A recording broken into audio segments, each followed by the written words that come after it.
In late 1943, the Allied nations were gaining ground on all major fronts in the global war against the aggressors in Europe and Asia. In October, American and British fighting men were moving up the Italian peninsula toward Rome. In Eastern Europe, the Red Army was pushing back the Nazis in the Ukraine and the Crimea. In the South Pacific, American Marines were preparing to assault a major Japanese stronghold in the northern Solomons, the island of Bougainville.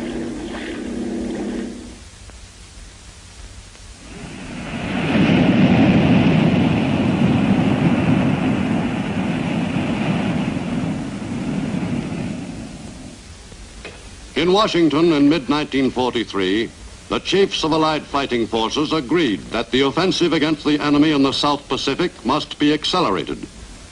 It was of the utmost importance to Allied leaders that a strategic plan be formulated, which would call for the knocking out of the enemy's key South Pacific bases at the earliest possible moment.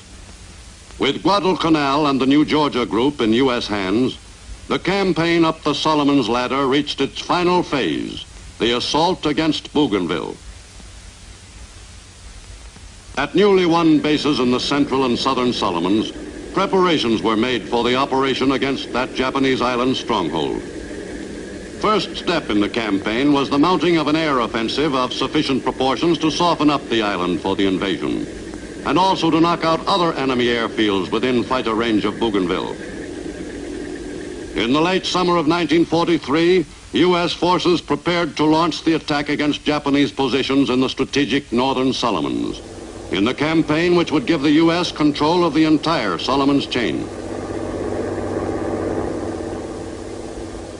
Every now and then, the men at the forward bases took a few minutes off from military duties. Tireless performers like Joe E. Brown knew well how important it was for the men to relax.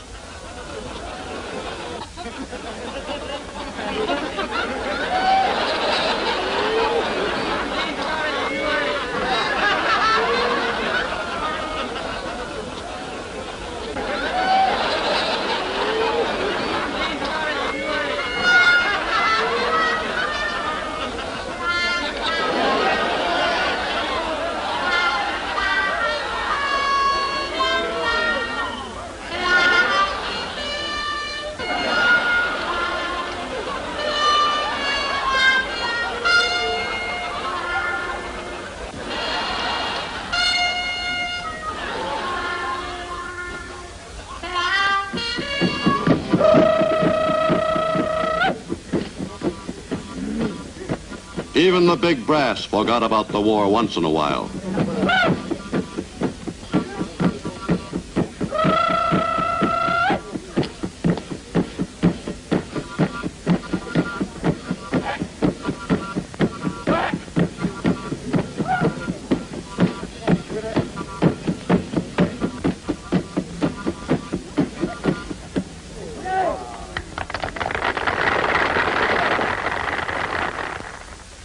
To the westward in Australia, Southwest Pacific Theater Commander General Douglas MacArthur endorsed the proposed attack on Bougainville. Though not under his direct command, the operation was to be conducted under his supervision. The offensive was carefully timed. While GIs drove up the coast of New Guinea, Marines pushed the attack up the Solomon chain to Bougainville. Weeks before the invasion date, planes equipped with cameras crisscrossed the target area, taking numerous photographs of the island terrain below. Once the vital information was recorded on film, the planes raced back to their base with their high-priority cargo.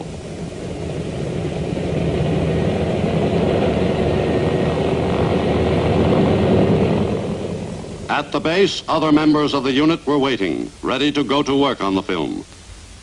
The job done by the photo reconnaissance units in the Pacific during World War II was a key factor in the success of U.S. invasions in that theater. On the reconnaissance camera and its efficient use depended the lives of thousands of American fighting men. The successive steps in the operation were carefully coordinated so that no time would be lost.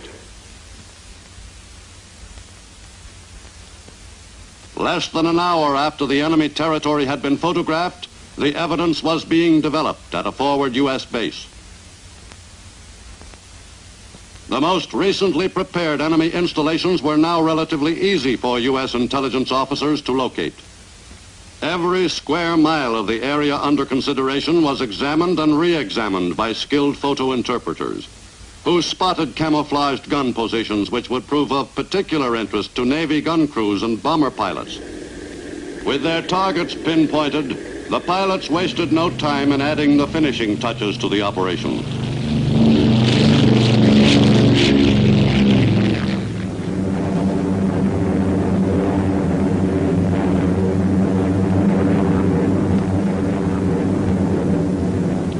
Often it was only a few hours from the time the area had been photographed to the moment when bombs were falling on the newly spotted positions.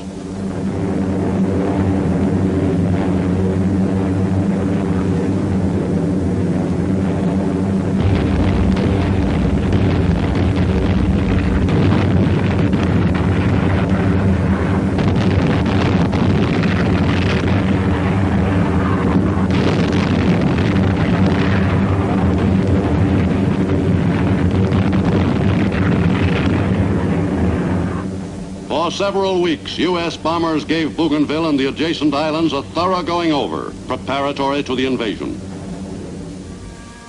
In early October 1943, troops of the 3rd Marine Division, which was to make the assault, began boarding ship at forward U.S. bases. The vessels which were to carry the invasion units to the landing beaches were combat-loaded. That is, equipment was packed into the ships in such a way that the vehicles and supplies which would be needed first could be unloaded immediately. Finally, all the preparations were completed, and the campaign against Bougainville was ready to be launched. The ships carrying the assault waves moved out of their berths at the rendezvous area on the morning of October 31st. The most important offensive against the enemy in the Solomons since the attack on Guadalcanal was underway. Every ship in the area that could be spared was pressed into service for the operation. Preceding the main assault at Bougainville, a preliminary landing was made on the Treasury Islands by New Zealand troops in late October.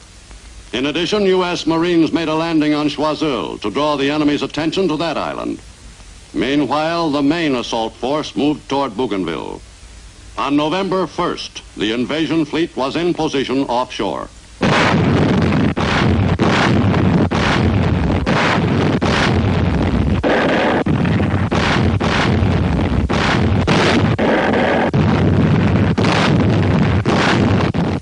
American commanders anticipated very heavy enemy resistance. At 6:45 on D-Day morning, Marines of the 3rd Division took to the boats and prepared for their first engagement with the enemy. But a few of the officers and non-coms were veterans of other campaigns with other divisions. The operational plans called for the first wave of assault troops to land at the beaches of Empress Augusta Bay at 7:30 on the morning of November 1st. 4 minutes ahead of schedule, the first waves of Marines hit the beach under strong enemy fire. The tension which always preceded an invasion was broken. Once ashore, the Marines went about their business as they'd been taught.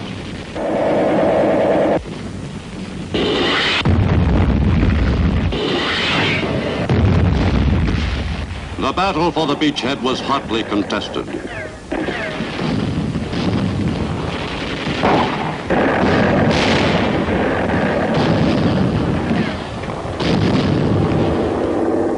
After the initial foothold had been won, the usual precautions had to be taken to ensure the successful defense of that tiny area.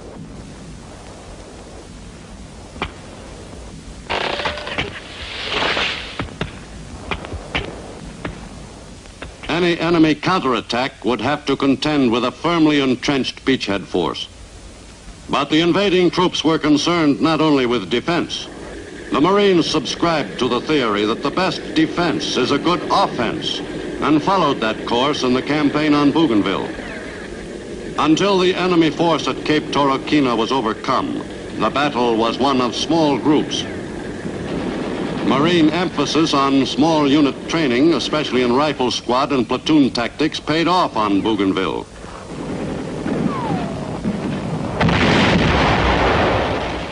The enemy had to be dug out of the jungle.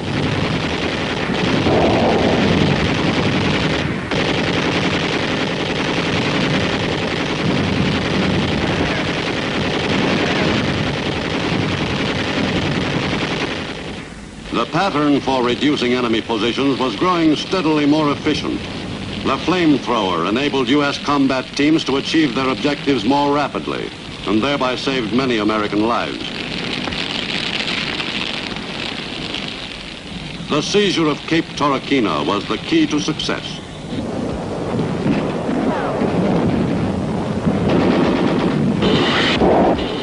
The winning of the American beachhead on Bougainville was no easy job.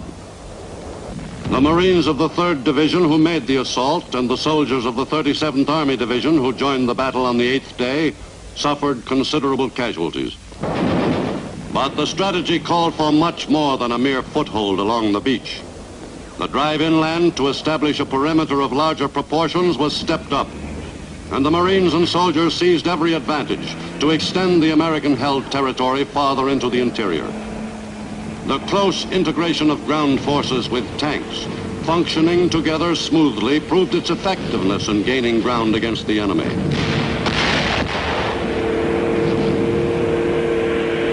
Meanwhile, directly following the invasion at Empress Augusta Bay, a Japanese fleet raced southward from Rabaul toward Bougainville, bent on wiping out the beachhead force.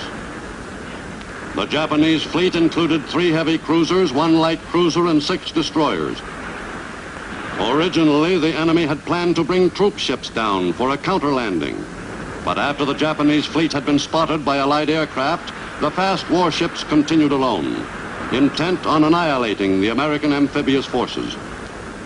The enemy's plan called for a quick strike to be accomplished before U.S. naval units could get set. Thus, the enemy was counting on surprise. But the U.S. Navy was not caught off guard. A force of 4 cruisers and 8 destroyers headed north from the Central Solomons, and thanks to accurate information on the movements of the enemy fleet, intercepted the Japanese naval units at a point some 45 miles northwest of Empress Augusta Bay. The battle was joined at 2:45 in the morning of November 2nd.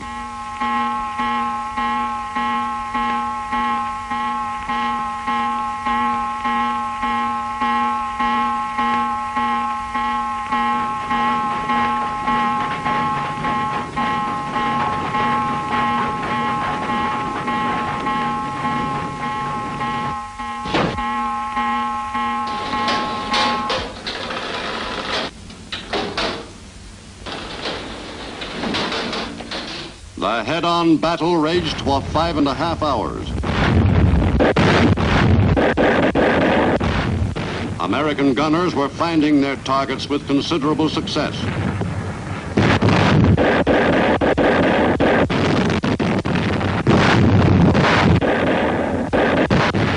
The enemy force suffered severe losses.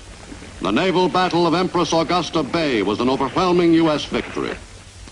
Ashore, the Marines and soldiers were engaged in a series of continuing actions. Throughout November, the campaign to extend the American beachhead was a grueling job of driving the enemy off virtually every square foot of the territory in question. The assignment called for all the perseverance the U.S. fighting men could muster. With materiel arriving on Bougainville in greater quantities, the offensive against the stubbornly resisting enemy developed more and more power as the weeks went by. The American ground forces knew well with what determination the enemy would fight. Before each thrust farther inland, artillery was brought into play to soften up the area. The artillerymen often had their targets pinpointed for them by light spotter planes, which proved invaluable in locating new enemy positions for the gunners.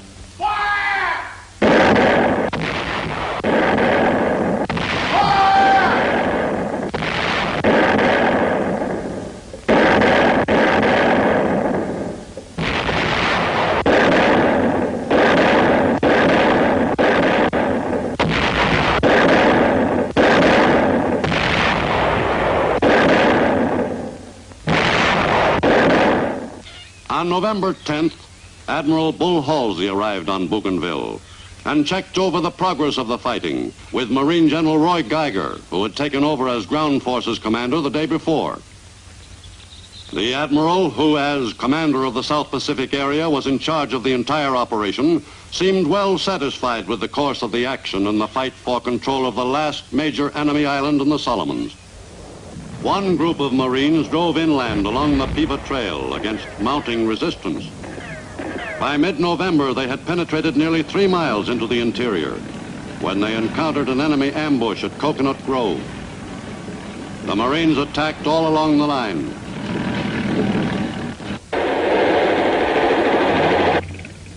All that day, the Marines carried the fight to the enemy and slowly took possession of the area.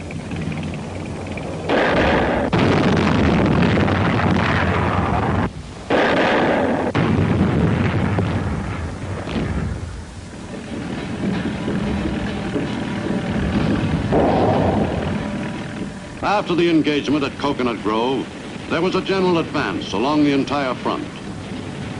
But there was trouble ahead and the troops were expecting it.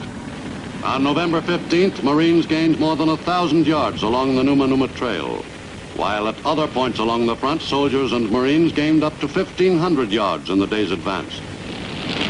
November 19th, the Marines had progressed along the Numa Numa Trail beyond the juncture of 2 branches of the Piva River. The advancing troops were occupied with small knots of the enemy along the route, and these were taken care of with dispatch.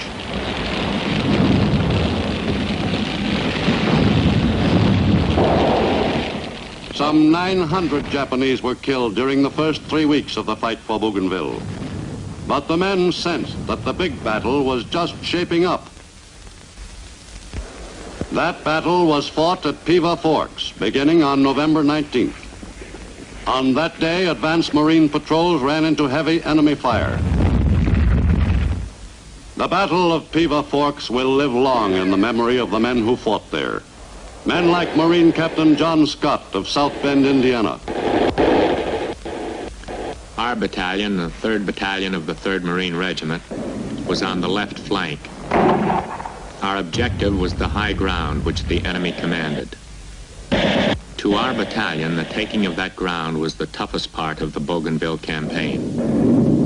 The enemy had penetrated our position, and we had to shoot it out with him at point-blank range. Often the enemy was little more than 10 yards away. One of our companies was all but knocked out in the pitched battle.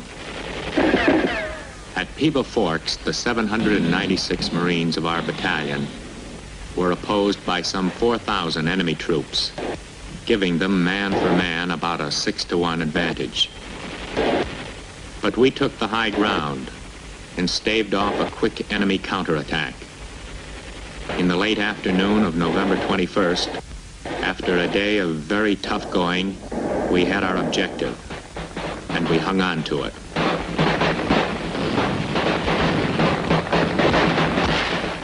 We wiped out quite a number of enemy troops, but there were still quite a lot left. Our Japanese language specialists worked hard to get them to surrender.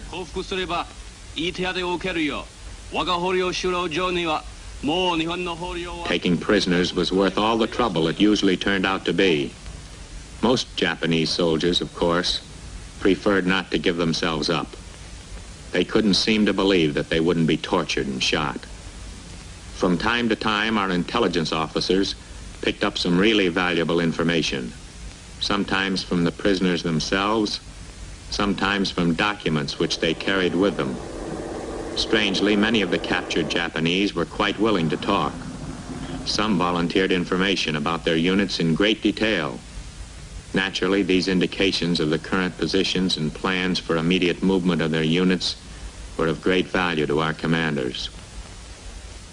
In our part of the Battle of Piva Forks, 1,696 Japanese were killed by our battalion alone. We suffered some casualties too, but not many in comparison. Of course, to the men who were hit, it was the toughest battle of all, no matter how light the casualty figures.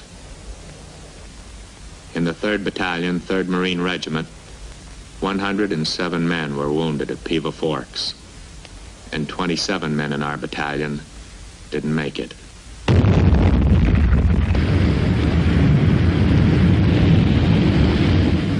With an extended beachhead secured via the victory in the six-day battle at Piva Forks and in other brief but bitter engagements with the enemy, work was rushed on the airstrips, which would give the U.S. control of the entire Solomons area. While the fighting continued a few miles inland, CBs worked at top speed to finish the precious strips. Once again at Bougainville, the Marston mat proved its value as an effective foundation for a landing strip in a territory that was often likely to be muddy.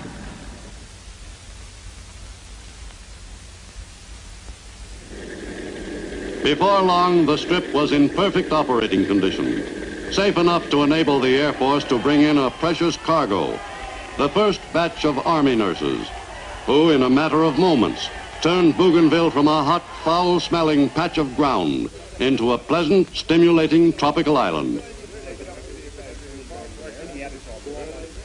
By the end of 1943, the American perimeter, which had been the U.S. objective at Bougainville, was firmly established. From that small area, U.S. forces controlled the island and the entire northern Solomons group as well. But the U.S. had to pay dearly for the territory inside that perimeter. During the campaign on Bougainville, nearly 1,000 Marines and soldiers gave their lives. And another field of crosses on one more Pacific island marked their sacrifice.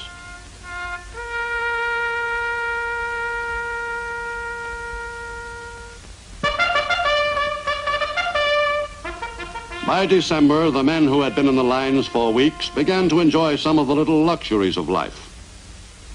After a diet of straight K rations, the men had to get accustomed slowly to regular meals. They'd almost forgotten food could taste so good.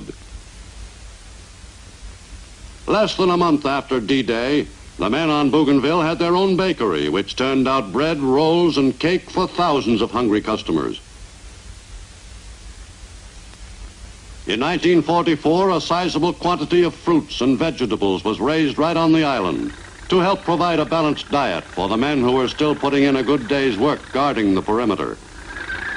The camp truck farmers had the willing cooperation of the island's Melanesian natives who worked at odd jobs.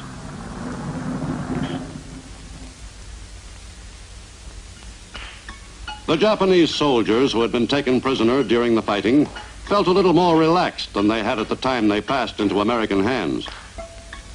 Their fears about their treatment by U.S. troops had pretty well evaporated after the first few weeks. Occasionally, new prisoners would be brought in, captured in the minor skirmishes which still occurred in the interior.